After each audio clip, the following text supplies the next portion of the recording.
Materazzi, il y a quelque chose aussi. De l'autre côté, on s'est expliqué entre Trezeguet et Materazzi. C'est en tout cas ce que Buffon vient dire à l'arbitre assistant. Que s'est-il passé entre Trezeguet et Materazzi? J'espère qu'il ne s'est rien passé parce que... Ouais. Non, le juge de touche ne semble pas intervenir.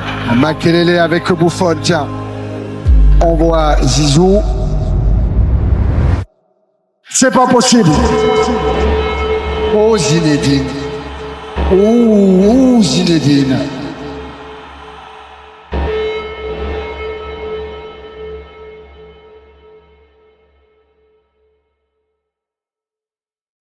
Pour comprendre comment Zidane en est arrivé à finir sa carrière sur le geste le plus célèbre de l'histoire du football moderne, en finale de Coupe du Monde, il faut revenir au moins 2 ans en arrière.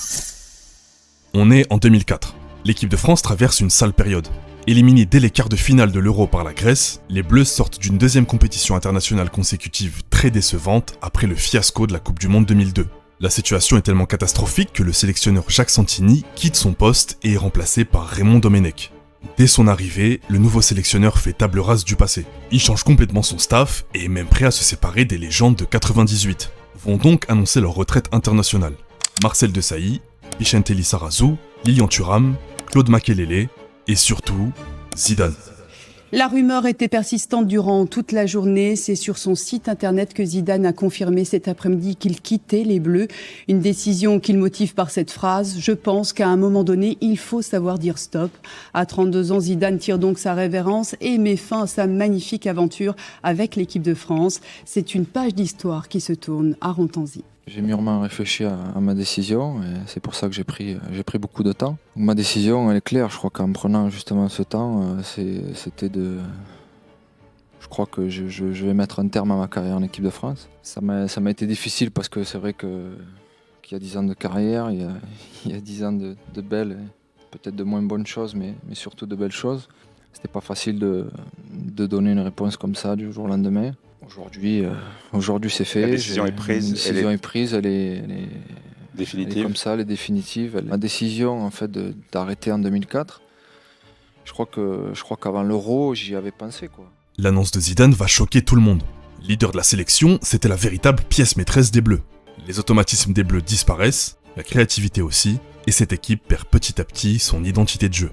Et pour preuve, les éliminatoires de la Coupe du Monde 2006 tournent rapidement au cauchemar. L'équipe de France gagne rarement, et si elle y parvient, elle galère comme pas possible. Les Bleus ont énormément de mal contre les îles Féroé et Chypre, puis enchaînent les matchs nuls contre Israël et la Suisse. Les supporters s'agacent de plus en plus. Mais c'est dans cette période raisons qui l'ont poussé à revenir en équipe de France.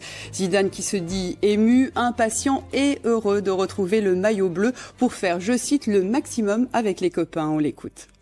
Moi, en tous les cas, ce qui est très important dans tout cela, c'est que j'ai la bénédiction de mes parents et c'est la chose la plus importante. Le reste, c'est après sur le terrain que ça se passera, quoi. Aujourd'hui, je suis content, serein et puis surtout aussi content d'être ici en préparation et de me dire que dans 15 jours, je vais retrouver les copains et les bleus, quoi.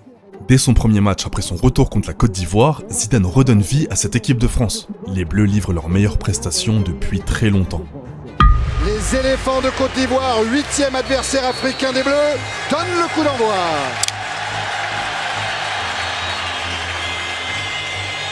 Ça joue du côté de Boca là-bas avec Didier Zokora, le Stéphanois comme le précisait Jean-Michel. Et tout de suite ce ballon vers Arouna. Et toute la puissance là le ballon a été intercepté de Wiltord. De ces Ivoiriens qui... Contre favorable pour Sylvain Wiltord qui décale Zidane. Dans la surface de réparation, Zidane contré.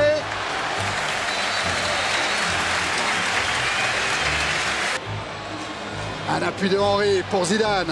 À nouveau Henry qui arrache ce ballon pour aller jusqu'à Malouda.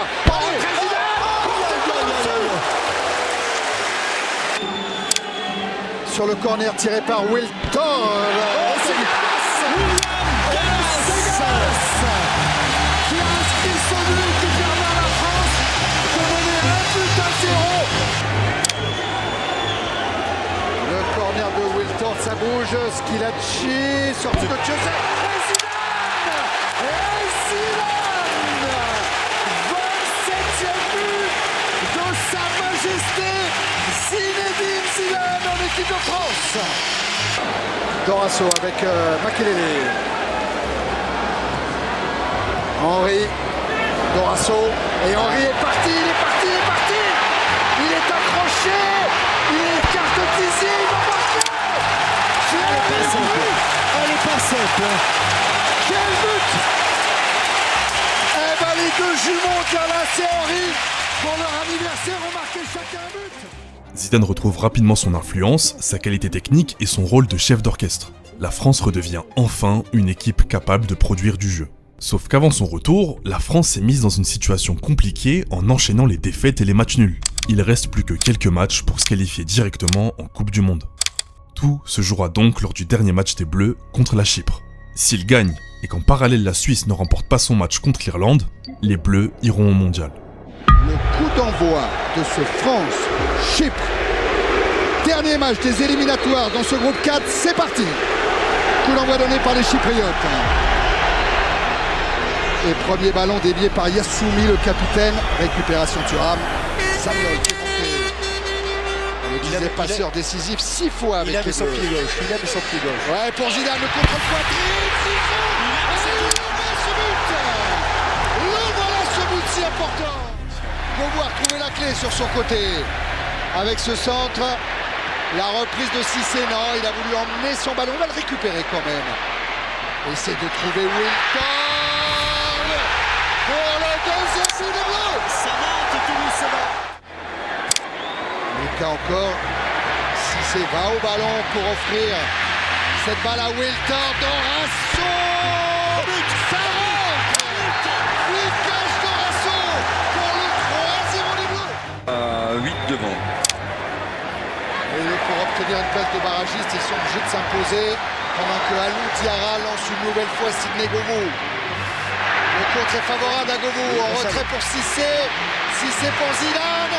À nouveau Chouli, le but. Quatrième but des Français. La France remporte finalement son match et la Suisse finira par faire un match nul contre l'Irlande, qualifiant ainsi directement les Bleus en Coupe du Monde. Zizou est de retour, Thuram et Makelele aussi. L'équipe de France semble prête pour cette dernière danse. Si je dis dernière danse, c'est pas pour rien. Zidane annonce arrêter sa carrière en club et en sélection après cette Coupe du Monde. Pour moi, ce sera la dernière fois. C'est-à-dire qu'une fois que j'arrêterai l'équipe de France, j'arrêterai tout. Moi, ça c'est clair. Après des matchs de poule assez mitigés, les Bleus arrivent en 8e de finale de cette Coupe du Monde 2006. Si cette équipe n'est pas favorite pour remporter la compétition en raison de ses difficultés et de son équipe vieillissante avec une moyenne d'âge de 30 ans, c'est pas le cas des autres sélections. Pour ce match de 8e de finale, la France affronte la génération dorée de l'Espagne. Pays du Real Madrid, club où évolue Zidane, l'Espagne veut prendre sa revanche car elle n'a pas oublié son élimination par les Bleus à l'Euro 2000. Durant plusieurs semaines avant cette 8e de finale, la presse espagnole s'insurge contre Zidane. Le journal Marca titre « On va mettre Zidane à la retraite ». L'équipe d'Espagne qui va donner le coup d'envoi. C'est parti avec Fernando Torres. Récupération. Xavi, Pablo, penalty. Attention David Villa. C'est à droite et c'est dedans. Ribéry qui va arriver devant Casillas. Vas-y mon petit. Et deuxième poteau. Le but pour Zinedine Zidane. El Magnifico au bout. Au bout. Le but. Génial. À chacun de ces matchs, la France risque d'assister à son élimination et accessoirement à la fin de carrière de Zidane. Après avoir battu l'Espagne et prouvé au monde entier qu'il n'était pas encore à la retraite, Zidane affrontera ensuite en quart de finale le Grand Brésil de Ronaldo. S'en suivra ensuite une demi-finale contre le Portugal de Figo avant d'enfin entrevoir les portes de la finale de la Coupe du Monde face à l'Italie.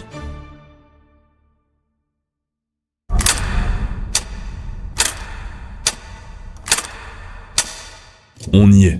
L'équipe de France s'apprête à jouer la finale de la Coupe du Monde face à l'Italie. C'est le dernier match de football que jouera Zinedine Zidane. Les Bleus abordent cette finale sereinement, tandis que du côté italien, l'ambiance est électrique. Sur le banc de la Squadra Azzurra, on retrouve le coach Marcelo Lippi. Ancien coach de la Juventus, il a partagé plusieurs années avec Zidane. Et si en apparence, Zizou semble maître de ses émotions durant les matchs, Marcelo Lippi sait qu'il lui arrive parfois de complètement vriller. Were still in evidence. In a Champions League game for Juventus at home to Hamburg, Zidane was sent off for his headbutt on Jochen Kienz.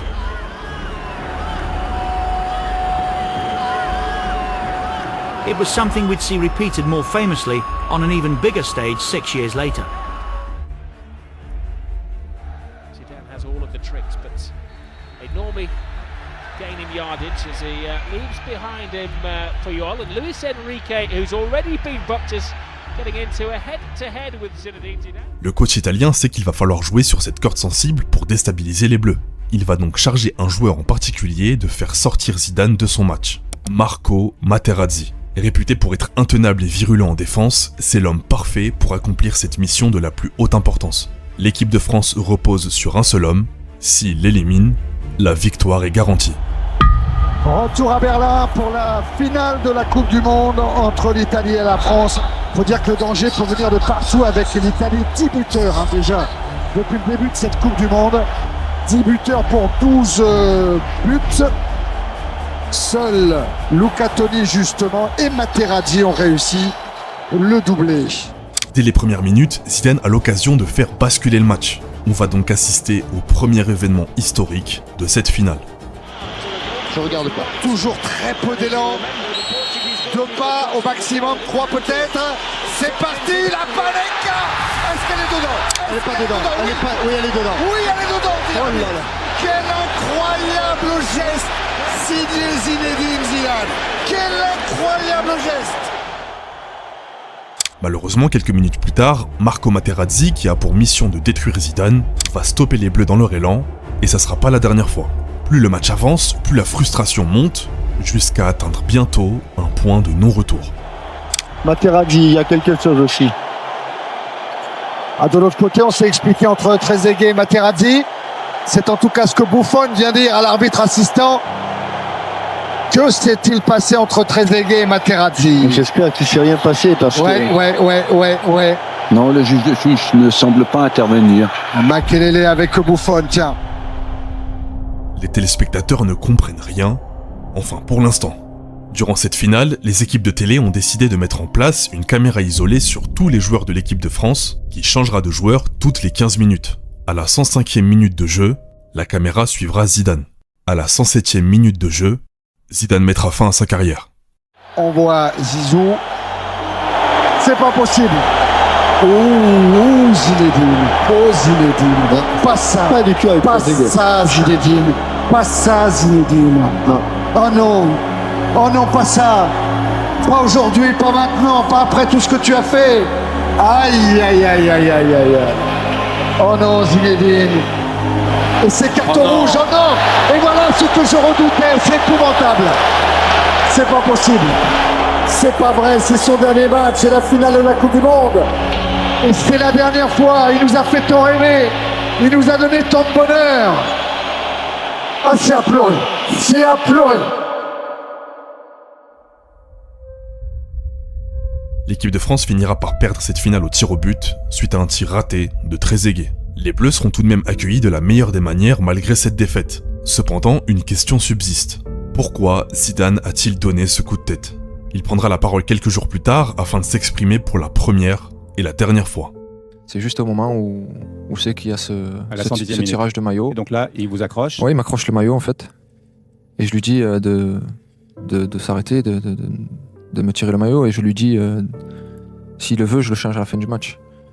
Donc voilà, Et là, ça c'est ce que je lui et là, dis. que dit-il? Et là, il dit des mots qui sont très durs. Et qu'il le répète plusieurs fois, quoi. Qui sont quelquefois plus durs que des gestes, quoi. Voilà, en fait, c'est des mots, comme je vous dis, qui me touchent au plus profond de moi, des choses très personnelles. Donc Est-ce que ça touche à votre j'insiste un peu parce avec que la maman, la sœur, enfin. La voilà. maman, la sœur. Et puis c'est des mots très durs, quoi. Donc vous l'écoutez une fois, vous essayez de partir, c'est ce que je fais parce que je m'en vais en fait. Vous écoutez 2 fois, et puis voilà, et puis la 3e fois, bon, voilà, moi je suis un homme, avant tout, et je vous dis, il y a des mots quelquefois qui sont plus durs que des. J'aurais préféré à la limite me prendre une droite dans la gueule qu'entendre ça. Et c'est pas un geste à faire forcément. Et ça je tiens à le dire haut et fort. Surtout parce que c'est vrai que ça a été vu par 2-3 milliards de téléspectateurs et des millions d'enfants qui ont regardé ça. Forcément, auprès d'eux, je m'en excuse et je le dis haut et fort. Je m'excuse. Vous excusez auprès d'eux, mais est-ce que vous regrettez réellement de l'avoir fait en tant qu'homme face à Non, mais justement, un adversaire ? en fait, je peux pas regretter mon geste parce que regretter mon geste, ça voudrait dire qu'il avait raison de dire tout ça. Je peux pas dire ça. Je m'excuse auprès de tous les enfants et de toutes les personnes qui ont vu ce geste parce que c'est des gestes qui sont pas tolérables. Mais regretter ce geste, ça veut dire qu'en fait, il avait raison de dire ce qu'il a dit. Et non, il a pas raison de dire ce qu'il a dit, surtout pas. Il faudra attendre 20 ans plus tard pour que Marco Materazzi donne sa version des faits. Il m'a demandé si je voulais échanger mon maillot avec le sien à force de le lui tirer. Je lui ai répondu que je préférais sa sœur. Une fois qu'il m'a frappé, il était hors de question que je me relève tant qu'il n'avait pas obtenu de carton rouge.